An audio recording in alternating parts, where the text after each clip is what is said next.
अस्सलाम वालेकुम वरहमतुल्लाहि वबरकातुहू। जी अब हम स्टार्ट करने जा रहे हैं इनलाइन CSS। मैंने पहले से जो है ना एक फ़ाइल क्रिएट कर दी है उसी वेब डिज़ाइनिंग के फ़ोल्डर में, ताकि जो है हमारा वक्त बचे। और हम स्टार्ट करने जाएंगे। अब स्टार्ट करेंगे हम फ़ॉन्ट की प्रॉपर्टी से। तो इसके लिए हमें सबसे पहले एक पैराग्राफ चाहिए। This is my first CSS file. ये एक पैराग्राफ लिख लिया और इसको मज़ीद अगर बढ़ाना चाहें तो डुप्लिकेट कर लेते हैं इसको। ये पैराग्राफ बन गया हमारा और इस फाइल को रन करके देख लेते हैं जी। और इसको मैं कर लेता हूँ जूम।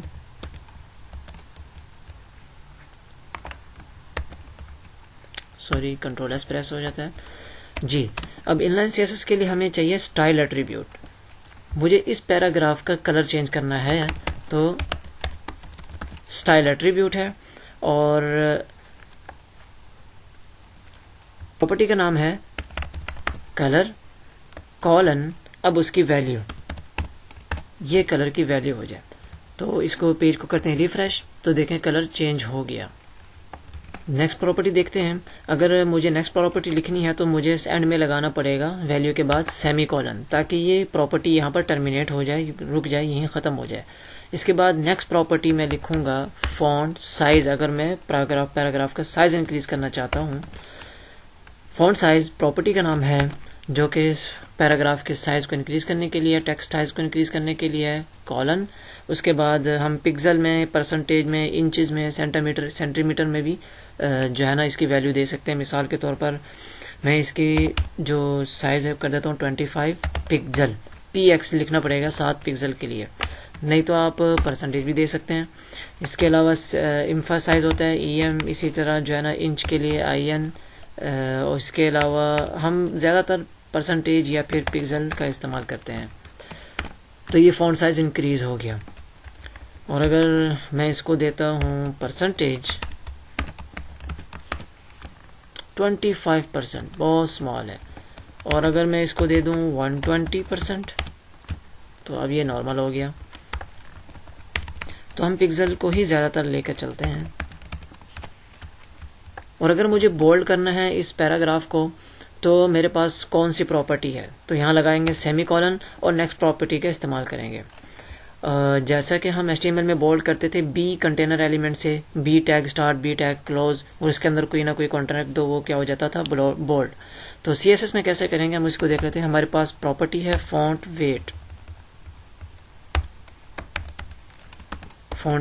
और इसकी वैल्यू आ जाएगी बोल्ड। फाइल को सेव किया और चेक किया तो देखें बोल्ड हो गया। इसके अलावा हमारे पास फॉन्ट की एक प्रॉपर्टी है, इसको मैं एंटर करके नीचे ले आता हूँ, फॉन्ट फैमिली।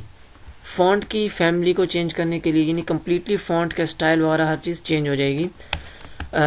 अब ये फॉन्ट की फैमिली जो है ना, फॉन्ट फैमिली की जो वैल्यूज़ हैं वो मुझे कहाँ से मिलेगी, MS वर्ड के अंदर इसकी लिस्ट है। ये है हमारे पास, थीम फॉन्ट के नाम से यहाँ पर दिया हुआ है। ये फॉन्ट फैमिली है। इसमें से हम कोई भी जो है ना फॉन्ट, इसको सेलेक्ट कर लेते हैं और इसको कर लेता हूँ मैं यहाँ से कॉपी, और इधर आके मैं इसको कर दूंगा पेस्ट। अब इसका जो है ना रिज़ल्ट देखते हैं जी। बिल्कुल फॉन्ट फैमिली चेंज हो गई। तो ये अच्छी खासी जो है ना इसकी लिस्ट है। इसमें से जो भी फॉन्ट फैमिली जो है ना अच्छी लगे, उसको बस उसका नाम कॉपी करके और पेस्ट कर देनी है इस प्रॉपर्टी की वैल्यू के तौर पर। इसके बाद मेरे पास है फॉन्ट की एक और प्रॉपर्टी, फॉन्ट स्टाइल। अब ये क्या काम करती है, इटैलिक करने के लिए यूज़ होती है। जबकि HTML में I का टैग हमारे पास मौजूद था और ये देखें इटैलिक हो गया। तो इसके ऊपर हमने इम्प्लीमेंट किया फॉन्ट फैमिली को, कलर को, इसके अलावा फॉन्ट वेट किया, इसको बोल्ड और फॉन्ट इटैलिक करके इस फॉन्ट स्टाइल से उसको इटैलिक किया। अब मज़ीद हम देखते हैं टेक्स्ट की प्रॉपर्टी कौन कौन सी हैं। इसी पैराग्राफ को मैं डुप्लीकेट कर लेता हूँ और ये फॉन्ट की प्रॉपर्टीज़ यहाँ से ख़त्म कर देता हूँ जी। इसका कलर हो जाए ब्लू, सेमीकोलन। वही इस पैराग्राफ को मैंने चेंज करना है, इसके ऊपर CSS अप्लाई करनी है, तो क्या करूँगा, इनलाइन CSS स्टाइल एट्रीब्यूट और इन्वर्टेड कॉमास के अंदर प्रॉपर्टीज़ के नाम लिखेंगे। तो यहाँ पर सिलेक्टर की ज़रूरत नहीं होती इन लाइन में, क्योंकि डायरेक्ट हम इसको टारगेट कर रहे होते हैं स्टाइल एट्रीब्यूट से। जी, अब टेक्स्ट की जो हमारे पास प्रॉपर्टीज़ हैं उसको देख लेते हैं। टेक्स्ट की एक प्रॉपर्टी है टेक्स्ट अलाइन। अब इसमें देखते हैं ये क्या काम करता है। टेक्स्ट अलाइन लेफ्ट, इसकी जो वैल्यूज़ होती हैं अलाइन लेफ्ट, और जिस तरह अलाइन एट्रीब्यूट में हमने देखा था, और तो CSS के ज़रिए से करने में हॉरिजॉन्टल अलाइनमेंट करने के लिए टेक्स्ट अलाइन एट्रीब्यूट है, प्रॉपर्टी है। इसमें से मैं इसको रिमूव कर देता हूँ और इसका रिजल्ट चेक कर लेते हैं हम। टेक्स्ट ये जी कलर अब चेंज हो गया, और टेक्स्ट अलाइन लेफ्ट, क्योंकि बाय डिफ़ॉल्ट पैराग्राफ लेफ्ट में ही होता है, तो ऐसा करते हैं, इसको एक और पैराग्राफ बना लेते हैं और इसको कर देते हैं राइट। जी ये राइट में हो गया, और एक और पैराग्राफ बना के इसको मैं कर देता हूँ सेंटर में। जी ये हो गई टेक्स्ट अलाइन एट्रीब्यूट। इसी तरीके से इनके ऊपर कलर भी अप्लाइड है। नेक्स्ट प्रॉपर्टी हमारे पास है टेक्स्ट डेकोरेशन। इसकी भी 3 वैल्यूज़ हैं जिस तरीके से टेक्स्ट अलाइन की हैं। हाँ, टेक्स्ट अलाइन की एक और वैल्यू होती है जस्टिफाई। जस्टिफाई वहाँ काम करती है जब हमारे पास जो है ना 5-6 लाइनों का, 10 लाइनों का, ज़्यादा से ज़्यादा लाइनों का पैराग्राफ हो। तो जस्टिफाई अगर हम उसको करेंगे तो लेफ़्ट और राइट दोनों तरफ से जो है ना उसको अलाइन करके जो है ना पैराग्राफ को शो करता है। लाइंस आगे पीछे जो है ना नहीं होती।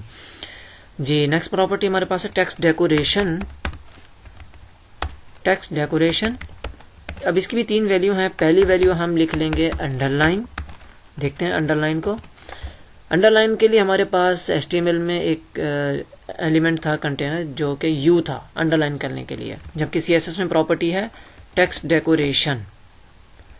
इसकी नेक्स्ट वैल्यू हम देखते हैं इस पैराग्राफ पे इम्प्लीमेंट करके, ओवरलाइन। चेक करते हैं। जी ये पैराग्राफ के ऊपर लाइन अप्लाई कर देता है। इसके अलावा हमारे पास तीसरी वैल्यू है इसकी लाइन थ्रू। लाइन थ्रू देखते हैं ये क्या करता है। जी एक किस्म का जिस तरह क्रॉस करते हैं वही काम ये लाइन थ्रू कर देता है। तो ये टेक्स्ट डेकोरेशन है। इसी तरीके से नेक्स्ट प्रॉपर्टी है हमारे पास टेक्स्ट ट्रांसफॉर्म। टेक्स्ट ट्रांसफॉर्म, और इसकी भी 3 वैल्यूज़ हैं। तो 1 बाय 1 तीनों पैराग्राफ में इम्प्लीमेंट करते हैं इसको। एक है हमारे पास अपर केस। देखते हैं इसको। जी जितने भी कैरेक्टर्स थे, लेटर्स हैं, कैरेक्टर्स, सबको उसने अपर केस कर दिया। और इसको मैं कर लेता हूँ कॉपी, और नेक्स्ट पैराग्राफ पे इसको इम्प्लीमेंट करते हैं, पेस्ट। नेक्स्ट वैल्यू हमारे पास है लोअर केस। जी वैसे ही बाय डिफ़ॉल्ट लोअर में ही था। अगर बिल फर्ज में यहाँ लिखता हूँ कैपिटल T, और इसी तरीके से जो है इस कैपिटल लिख दिया, और इसी तरीके से माई कैपिटल लिख दिया, लेकिन जब इसका रिजल्ट आएगा वो लोअर में आएगा, क्योंकि हमने टेक्स्ट ट्रांसफॉर्म की जो वैल्यू रखी है वो है लोअर केस। जी नेक्स्ट वैल्यू है इसकी कैपिटलाइज। तो देखिए क्या किया इसने, हर वर्ड का जो पहला करैक्टर था वो कैपिटल हो गया, CFTIM। नेक्स्ट हमारे पास टेक्स्ट की प्रॉपर्टी है टेक्स्ट इंडेंट। वो मैं पहले पैराग्राफ पे इम्प्लीमेंट कर लेता हूँ, और ताकि इसके लिए ज़रूरी है कि इसमें ज़्यादा से ज़्यादा लाइंस हों। जी अब इसके ऊपर इम्प्लीमेंट कर लेते हैं हम टेक्स्ट इंडेंट।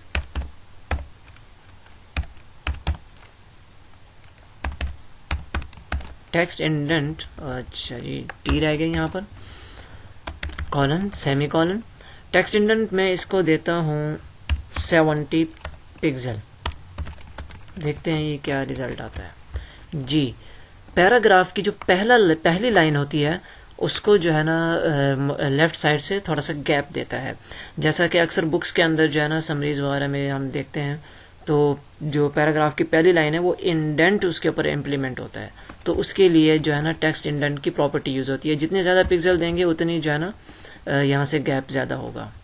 जी नेक्स्ट वीडियो है हमारे पास, जो नेक्स्ट प्रॉपर्टी है वो है हमारे पास टेक्स्ट शैडो की। एक पैराग्राफ बना लेता हूँ, और इसमें से जो है ना जो प्रॉपर्टी मुझे चाहिए कलर इसका हम चेंज कर लेते हैं, ग्रीन रख लेते हैं। और अब है टेक्स्ट शैडो। अब इसकी हमारे पास हैं 4 वैल्यूज़ और वो इसी प्रॉपर्टी में लिखनी है, अलग अलग उसको हम इस्तेमाल नहीं करेंगे। मिसाल के तौर पर 5 पिक्सल पहली value, space next value, space third value, fourth value, ये शेडो का कलर इसके ऊपर इम्प्लीमेंट हो जाए। तो इसका रिज़ल्ट देखते हैं हम। इसको फ़ॉन्ट साइज़ इंक्रीज़ कर लेते हैं ताकि वो साफ नज़र आए। फ़ॉन्ट साइज़ हो जाए 25 पिक्सल। जी, इसको मैं मज़ीद जूम कर लेता हूँ। ये है टेक्स्ट शेडो। अब ये थोड़ा बॉटम की तरफ शेडो आ रहा है और थोड़ा सा जो है ना राइट साइड की तरफ शेडो आ रहा है। देखते हैं ये कौन सी वैल्यू इम्प्लीमेंट कर रही है। इसके लिए हम ऐसा करते हैं, इसको 0 पिक्सल और इसको 0 पिक्सल। अब चेक करते हैं। जी, जो ये राइट की तरफ थोड़ा सा शेडो आ रहा है और ये कुछ मज़े का नहीं है, आंखें ख़राब कर रहा है ये तो इसका मतलब ये कुछ सही नहीं है। तो अगर सेकंड वैल्यू को हम देते हैं तो ये बॉटम की तरफ, तो ये भी शेडो जो है ना सही नहीं लग रहा। तो इसके ख़त्म करके अब हम देखते हैं तीसरी वैल्यू को, ये कौन सा शेडो अप्लाई करती है। ये बहुत बेहतर शेडो है जो हर तरफ से जो है ना शेडो को अप्लाई कर रही है। तो इसका 20 पिक्सल दे के देखते हैं। जी, ये शेडो मैं इसको मज़ीद जूम कर लेता हूँ। ये शेडो अप्लाई हो रहा है और अगर हम इसको मिक्स करके लिखें तब कुछ बेहतर रिज़ल्ट आता है। इसका 10 हो जाए और ये 3 हो जाए और जो कि बॉटम है और लेफ़्ट बॉटम 3 पिक्सल हो जाए, तो अब ये कुछ बेहतर शेडो तैयार हो गया। शेडो का कलर है और इसमें अगर हम ब्लैक करें, ब्लैक शेडो, ये ब्लैक शेडो आ गया। इसके अलावा हमारे पास एक प्रॉपर्टी है लेटर स्पेसिंग। जी, इसी पैराग्राफ को दे देते हैं लेटर स्पेसिंग। देखते हैं क्या करता है। इसको मैं दे देता हूँ 20 पिक्सल। जी, ये क्या हुआ और जूम आउट करके देख लेते हैं इसको। हर लेटर के बीच में उसने 20 पिक्सल का गैप इम्प्लीमेंट कर दिया। तो ये लेटर्स के बीच में गैप लेने के लिए, स्पेस देने के लिए लेटर स्पेसिंग ये प्रॉपर्टी यूज़ होती है। 10 पिक्सल कर देते हैं और ये कुछ बेहतर है। इसके अलावा हमारे पास वर्ड स्पेसिंग भी एक प्रॉपर्टी है, वो इस सेकंड पैराग्राफ को इम्प्लीमेंट कर देते हैं। इसके ऊपर वर्ड स्पेसिंग, इसी तरीके से इसमें भी क्या हो जाए 20 पिक्सल। देखते हैं इसका रिज़ल्ट और ये रहा रिज़ल्ट। हर वर्ड के बीच में स्पेस आ रही है। लेटर स्पेसिंग, लेटर्स के बीच में, वर्ड स्पेसिंग में वर्ड्स के बीच में स्पेस आती है। और इसके अलावा हमारे पास है लाइन हाइट। लाइन हाइट इसी को दे देते हैं लाइन हाइट, क्योंकि इसमें जो है ना 5-6 लाइनें होना ज़रूरी हैं ताकि लाइंस के बीच में गैप अगर चाहिए हो तो लाइन हाइट हमारे पास है। 20 पिक्सल देख के देखते हैं कितना 20 पिक्सल बहुत कम है, बल्कि उसने लाइंस के बीच में गैप और भी कम कर दिया। अगर 10 पिक्सल करता हूँ तो ये गैप मिक्स हो गई लाइंस, तो हमें चाहिए 40 पिक्सल। देखते हैं जी, अब ये लाइंस के बीच में गैप ज़्यादा आ गया। तो इस वीडियो में इतना ही। मिलते हैं मज़ीद प्रॉपर्टीज़ के साथ नेक्स्ट वीडियो में। अस्सलामु अलैकुम वरहमतुल्लाहि वबरकातुहू।